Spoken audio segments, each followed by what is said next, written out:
Sidang pra-peradilan Peggy akan kembali dilanjutkan besok dengan agenda pembuktian dengan menghadirkan saksi serta ahli. Lalu apa yang sudah dipersiapkan tim kuasa hukum Peggy dan bagaimana pakar hukum membaca peluang Peggy bebas atau dibatalkan status tersangkanya lewat pra-peradilan?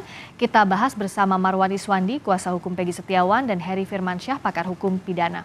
Selamat malam Pak Marwan, Mas Heri. Malam, Kak. Oscar, Malam, Pak Eri. Pak Marwan, Assalamualaikum. Waalaikumsalam. Waalaikumsalam. Selamat malam. Saya ke Pak Marwan dulu. Dari pihak Anda kenapa begitu yakin bahwa penetapan tersangka Peggy ini tidak memenuhi syarat formal dalam penetapan tersangka sehingga permohonan pra-peradilan pihak Anda bilang yakin akan diterima oleh majelis hakim? Yakin, Mbak? Karena satu, Mbak. Yang di DPO kan kemarin itu bukanlah Peggy Setiawan. Yang di DPO kan adalah Peggy alias Peron. Alamatnya berbeda, ciri-cirinya berbeda, umurnya berbeda. Ini sudah jelas menurut kami salah tangkap. Nah, nih, yang satu. Yang kedua, Mbak, Peggy Setiawan ditangkap dan langsung dijadikan tersangka pada tanggal 21 Mei 2024 tanpa melalui proses yang sebagaimana sesuai dengan Perkap dan peraturan Kabareskrim. Nah, yang ketiga, Mbak, yang menjadi bagi kami alat bukti yang dilakukan yang ditunjukkan oleh pihak penyidik itu alat bukti menurut kami yang sangat lemah. Contoh, ijazah, KTP, foto, apa hubungannya sama kasus pembunuhan. Sementara Muhammad Rizky alias Eki meninggalnya karena dipukul menggunakan benda tumpul mengenai di rahangnya, Mbak. Kalau penyidik bisa menunjukkan benda tumpul tersebut ada sidik jarinya klien kami, baru saya katakan jempol. Oke, kalau begitu. Ini tidak ada, Mbak. Sangat lemah. Yang penting saya minta hakim benar-benar independen tanpa merasa ada tekanan. Baik, saya ke Mas Heri. Dari tadi apa yang disampaikan oleh Pak Marwan, bagaimana untuk membuktikan tadi bahwa secara formil penetapan tersangka Peggy itu tidak sesuai. Kalau dari tadi Pak Marwan bilang ada error in persona, bukan Peggy ini yang dimaksud. Lalu juga dikatakan bukti dari kepolisian itu tidak cukup untuk menjadikan Peggy sebagai tersangka. Bagaimana untuk membuktikan ini di persidangan pra-peradilan? Karena ini belum masuk pokok perkara ya Mas Heri? Betul Mbak Priska. Dalam konteks pra-peradilan yang paling gampang adalah melihat dari sisi prosedural terlebih dahulu ya. Apakah tertib administrasi dilakukan, rangkaian tindakan dari penyidik itu sendiri sudah dilakukan berdasarkan pedoman yang diatur dalam Kitab Undang Hukum Acara Pidana, atau tadi yang juga disebut oleh Pak Marwan misalnya aturan internal dari kepolisian. Apakah ada di Perkap, di Perkaba tadi, atau di Perpol misalnya, itu kemudian akan dilihat unsurnya dari sana terlebih dahulu. Kalau ada hal yang tidak sesuai, maka itu akan jadi temuan. Nah, berkaitan dengan penetapan tersangka ini kan berarti kita akan memperbincangkan minimum 2 alat bukti, Pak Priska. Dari 5 alat bukti yang sah dalam pasal 184 KUHP. Nah, tentunya penting kita untuk melihat jawaban dari pihak termohon, yaitu pihak dari Polda Jawa Barat besok ya, yang akan dibacakan. Nah, kita akan mengetahui apa dalil yang disampaikan berkaitan dengan minimum 2 alat bukti. Nah, inilah pentingnya pra-peradilan, Mbak Priska. Biasanya dalam hal dahulu sebelum objek pra-peradilan itu diperluas dengan adanya penetapan tersangka, seseorang itu kadang juga nggak tahu dia kapan dan mengapa dia kemudian menjadikan tersangka. Dengan data apa secara yuridis tentunya. Karena dalam konteks hukum acara pidana ini kan kata menetapkan tersangka dengan menemukan tersangka itu berbeda, Mbak Priska. Menemukan itu sifatnya fisik. Nah, kemarin kan Peggy dikatakan DPO kan? Nah, dalam konteks dia menetapkan tersangka berarti harus ada rangkaian proses yuridis yang kemudian muncullah akhirnya penetapan tersangka oleh pihak penyidik kepada seseorang tersebut. Nah, maka dia diduga melakukan tindak pidana sehingga ujungnya ada pertanggungjawaban pidana. Kira-kira begitu Mbak Priska dalam membaca peradilan ini begitu. Artinya kalau dari sisi Pak Marwan, apakah Anda melihat ada proses yuridis tadi seperti yang disampaikan Mas Heri yang dilewati oleh penyidik dalam penetapan tersangka Peggy? Banyak sekali, Mbak. Sangat banyak. Apa saja? Contohnya, Pak, klien kami ditersangkakan dulu baru dikumpulkan alat bukti, Mbak. Dan Anda punya buktinya itu?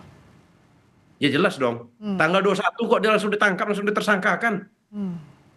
Oke, pada saat Mbak. itu kondisinya Peggy belum didampingi oleh kuasa hukum atau siapapun itu begitu ya? Bagaimana Belum, Mbak, prosesnya? belum. Tolong diceritakan. Belum, Mbak, belum. Dan banyak, Pak, banyak kejanggalan, Mbak. Banyak kejanggalan yang luar biasa bagi kami, Mbak. Untuk kasus si Peggy Setiawan ini, Mbak. Oke, kalau polisi, Tapi, kan- ya silakan, silakan. tapi nanti, Mbak, kami akan bongkar waktu di Persidangan. persidangan keterangan dari ahli, Mbak. Oke, nah ahli apa saja yang disiapkan? Kalau dari pihak Anda secara detail pasti tidak akan dibuka di sini, tapi ahli apa saja yang bisa menguatkan bahwa secara formil penetapan tersangka Peggy tidak sah? Kalau kami ahli pidana aja, Mbak. Hmm, Tetapi, Mbak, ya, baru saya sampaikan sini, dari pihak Polda aja dia tidak ada saksi yang dihadirkan. Dari pihak Polda. Dan kami pun memang benar-benar kami optimis dalam perkara ini, Mbak. Polda itu, Mbak, berkasnya tebalnya begini, Mbak. Tetapi dibalikin oleh kejaksaan. Kami cukup 35 halaman untuk menghadapi Polda ini. Oke, nah Mas Heri, kalau ada ahli yang dihadirkan di sidang pra peradilan, lalu ada saksi juga kalau dari pihak yang pemohon maupun termohon, ini bagaimana membedakan konteksnya dengan pembuktian pada proses pokok perkara? Apa-apa sebenarnya yang bisa digali untuk membuktikan bahwa penetapan tersangka ini tidak sah? Ya, nanti kita akan melihat gaya telikung juga dari hakim yang mulia yang memimpin sidang ini ya. Apakah beliau memang strict pada aturan pra peradilan hanya bicara pada ranah hukum formal saja, berarti hanya prosedural sifatnya, atau kemudian akan tergelitik sedikit untuk membuka tabir dalam konteks menggali kebenaran material, maka akan bicara dalam sisi materialnya sedikit, Mbak, walaupun tidak langsung pada pokok perkara. Oh, Misalnya misalnya gimana? dianalogikan begitu ya, Hmm, disamakan atau dikisahkan dengan sebuah cerita yang itu tidak langsung pada misalnya tersangkanya Peggy Setiawan saat ini mungkin disebut si X misalnya, ya. tapi alur ceritanya persis mirip dengan apa yang terjadi pada saat ini. Saya pernah menemukan itu dalam beberapa konteks pra peradilan begitu ya, ketika saya menjadi ahli. Nah, tentunya ini kembali lagi kepada pimpinan sidang tersebut. Hmm. Kalau yang mulia pada hakim pra peradilan yang hakim tunggal pada saat ini kemudian tidak berkenan, kemudian misalnya dia mengkat hal-hal semacam itu, maka nggak akan mungkin bisa sampai ke arah sana tuh. Maka Hmm. dia fokus hanya pada apakah proseduralnya sudah dilakukan. Misalnya sudah dilakukan pemanggilan terlebih dahulu kah untuk mengkonfirmasi orang tersebut ketika dia sebelum dijadikan tersangka. Walaupun saya nggak mengatakan bahwa setiap orang harus jadi saksi terlebih dahulu sebelum jadi tersangka ya, karena Ya, misal dalam konteks misalnya tertangkap tangan di luar dari perkara ini ya, ya. itu dia langsung statusnya jadi tersangka, nggak perlu jadi saksi lagi. Tapi kan dalam kasus ini dia pernah jadi DPO. Maka yang perlu diurai adalah dalam konteks menunggu dalam hal ini selama 8 tahun, apa yang sudah dilakukan oleh pihak kepolisian sehingga kemudian momentumnya baru berapa bulan belakangan yakin bahwa si Peggy Setiawan inilah yang dicari selama ini.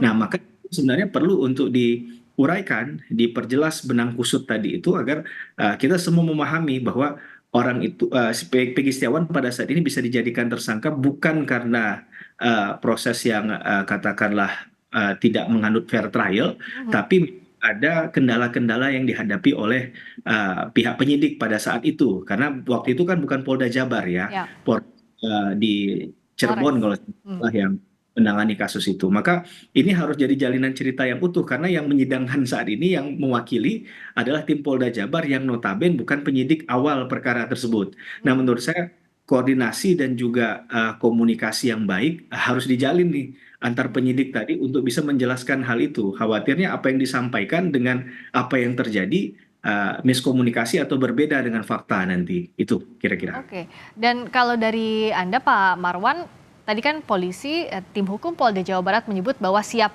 untuk menjawab permohonan dari tim Anda sebagai termohon, Polda Jawa Barat akan menjawab ini di sidang pra peradilan besok. Anda tak gentar dengan ini? Kalau kami, Mbak, sama sekali tidak gentar. Kalau mereka memang siap, hari ini dong. Hari ini dong kita jawab. Kalau memang siap. Ini yang saya mengatakan mereka tidak siap. Sudah, mereka tidak siap. SP3 kan saja, udah itu aja, nggak usah. Kita harus gentleman aja, kesatria kita. Hmm. Nah, Itu aja, Mbak. Intinya di sana. Banyak, Mbak, banyak kejanggalan, Mbak. Nanti kita buka semuanya, Mbak. Kejanggalan sangat luar biasa. Oke, terhadap Peggy Setiawan ini. Saya mau bahas yang sudah dibuka dulu di pra-peradilan. Tadi Anda Ya. menyebut bahwa bukan Peggy ini yang dimaksud, tapi Peggy Betul. Peron. Sehingga ada dugaan error in persona di sini. Nah, untuk bukti ini Anda punya bukti yang kuat bahwa bukan Peggy inilah. Sementara kalau dari polisi, penyidik, sejak awal kasus ini bahkan penetapan status Peggy bahwa inilah Peggy yang dicari selama ini, yang disebut-sebut sebagai DPO kalau menurut penyidik. Bagaimana tanggapan Anda? Ya, jadi gini Mbak. Peggy Peron alamatnya di Mundu. Umurnya berbeda, ciri-cirinya berbeda. Kan itu Mbak. Sementara Peggy Setiawan alamatnya di Talun. Ciri-cirinya berbeda, umurnya berbeda. Itu udah pasti itu Mbak. Udah pasti. Tanggal lahirnya juga berbeda. Nah, dia begini juga Mbak. Logika juga Mbak. Kita logika hukum aja Mbak. Kalau memang klien kami yang melakukan perbuatan itu selama 8 tahun, nggak mungkin klien kami nggak kabur. Itu logika aja dulu. Kita logika bukan sebagai orang hukum. Dan pihak penyidik itu sudah pernah datang ke rumah klien kami. Bahkan melakukan perampasan terhadap motor. Perampasan ya, saya katakan perampasan. Karena dia mengambil motor tanpa berita acara penyitaan. Itu akan kami permasalahkan juga. Dan bahkan penyidik Polda Jawa Barat ini suatu saat kami permasalahkan juga. Akan kami laporkan ke Propam karena dia mentersangkakan klien kami tidak sesuai dengan perkap. Akan kami permasalahkan nanti Pak. Tapi nanti kami bebaskan dulu Peggy. Oke, itu hal yang nanti yang fokusnya adalah pra-peradilan ini. Nah Mas, jadi yang menarik begini. Kan dalam penetapan tersangka seseorang minimal 2 alat bukti dari 5 alat bukti yang ada di KUHP. Tapi pada praktiknya kan bisa jadi ini saling berkelindan. Artinya begini, apakah bukti yang menetapkan Peggy sebagai tersangka ini betul-betul mengarah kepada kasus pembunuhan Vina dan Eki? Karena yang juga masih jadi pertanyaan sekarang di publik, kenapa bukti yang ditunjukkan misalnya tidak ada bukti yang langsung merujuk pada peristiwa pembunuhan Vina dan Eki. Nah, bagaimana majelis hakim kalau dalam posisi hakim bisa menilai hal ini dikaitkan juga dengan sisi formilnya? Ya. Makanya Mas Heri, silakan Mas Heri. Oke. Karena itu tadi disampaikan dari awal kasus ini kan menggunakan metode scientific crime investigation ya, Mbak saya. Kalau kita mengacu pada scientific crime investigation, maka perkara ini sebenarnya alat buktinya agak sulit begitu ya untuk dipenuhi. Maka menggunakan pendekatan metode tadi. Kita sepakat dulu di poin tadi. Nah, konteks bahwa berkaitan dengan alat bukti, ini nanti yang saya bayangkan adalah penyidik akan tetap menyatakan bahwa apakah penyidik itu salah dalam menetapkan alat bukti. Dalam konteks begini, bahwa kewenangan untuk menetapkan alat bukti itu ada di mana sih, ada di siapa sih gitu. Ini kan yang akan jadi bahan mereka untuk mengolah, untuk mengatakan bahwa apapun yang mereka dalilkan, yang mereka sampaikan itu adalah bagian dari alat bukti. Ditingkatkan siapa yang berhak kemudian menilai, menakar bahwa ini alat bukti yang sah atau tidak. Nah, kira-kira itu nanti Mbak Friska yang kemudian jadi bahan untuk materi hakim untuk menilai. Karena kalau sudah masuk ke pra-peradilan kan nanti tetap hakim yang akan menilai itu semua ya, yang menakar bukti tadi. Walaupun ini di tahapan di penyidikan. Nanti kan ini akan dipakai dalam proses pengadilan kalau ini masuk pada pokok perkara. Jadi sebelum perkara dalam hal penetapan tersangka butuh 2 alat bukti tadi. Maka pertanyaan besarnya sekali lagi adalah 2 alat bukti ini sudah sah atau tidak yang didasarkan pada kewenangan yang dimiliki oleh penyidik. Maka kita akan melihat apakah yang dilakukan tadi itu prosesnya sudah berdasarkan Kitab Undang Hukum Acara Pidana atau tidak, berdasarkan prosedur formil yuridis atau tidak. Karena kalau tidak maka bisa abuse dia. Nah, kalau dia abuse maka tindakannya tadi bisa cacat hukum. Kira-kira itu yang akan jadi bahan dari materi hakim dalam menilai. Gampangnya tadi saya katakan, SOP-nya sudah dilaksanakan apa belum? Haknya juga diberikan secara equal, secara utuh atau tidak, cover both side lah katakan. Dia diberikan hak untuk konfirmasi terlebih dahulu kah, pembelaan kah, menjelaskan kah, dan kemudian walaupun nanti ada pertanyaan besarnya, apakah ini penetapan Peggy ini cepat atau tidak?